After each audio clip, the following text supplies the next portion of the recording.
என்னங்க, சவிதா தான் குற்றவாளின்னு உள்ளுக்குள்ள புழுங்கிக்கிட்டு இருக்கா. அவளை எப்படியாவது அதுல இருந்து வெளியே கொண்டு வரணுங்க. நடந்ததை மறந்துட்டு வருங்காலத்தை பத்தி நம்ம யோசிக்க வைக்கணும். இது கஷ்டம்னு தெரியும்.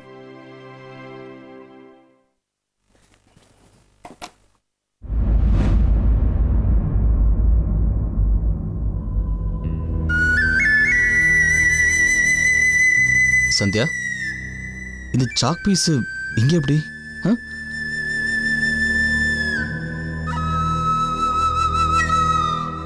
அதுவா?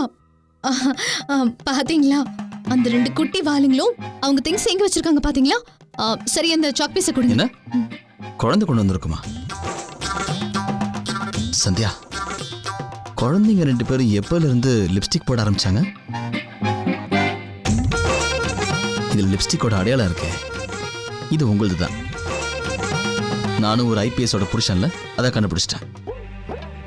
அது அது இல்ல, இப்பெல்லாம் எனக்கு இப்படிலாம் சாப்பிடணும் போலதான் தோணுது.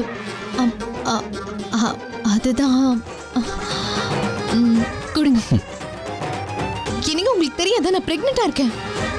இப்பெல்லாம் நான் என்ன கேட்கறேனோ அதெல்லாம் நீங்க எனக்கு கொடுக்கணும். எனக்கு அது வேணும். அதை என்கிட்ட கொடுங்க. இருங்க சந்தியா, உங்களுக்கு பிடிச்சதெல்லாம் வாங்கி தரதுக்கு நான் ரெடி தான். ஆனா அதுக்காக உடம்புக்கு ஆரோக்கியம் இல்லாத விஷயத்தை சாப்பிடணுங்கிற அவசியமே இல்லை. புரியுதா? என்னங்க, அது தாங்க என்னோட சாக் ப்ளீஸ். கண்டிப்பா தரமாட்டேன்.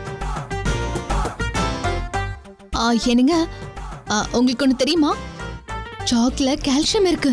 அது எலும்புக்கு ரொம்ப நல்லது. அப்படியா? சாக் சாப்பிடுறதுனால ஒன்றும் கெட்ட விஷயம் கிடையாது. அது எனக்கு தாங்கல ப்ளீஸ் தாங்க. ஏன் அதுக்கு பால் சாப்பிடுறது?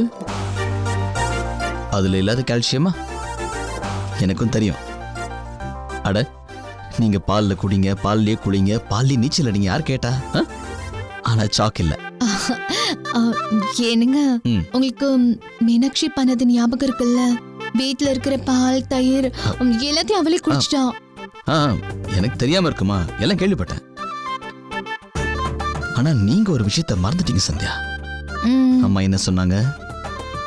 ஹே சந்தியா மருமகளே, அந்த பூனையை எப்படியாவது கண்டுபிடிச்சிருன்னு சொன்னாங்கல்ல. விட்டுறாதீங்க, என்ன பிடிச்சிருங்க.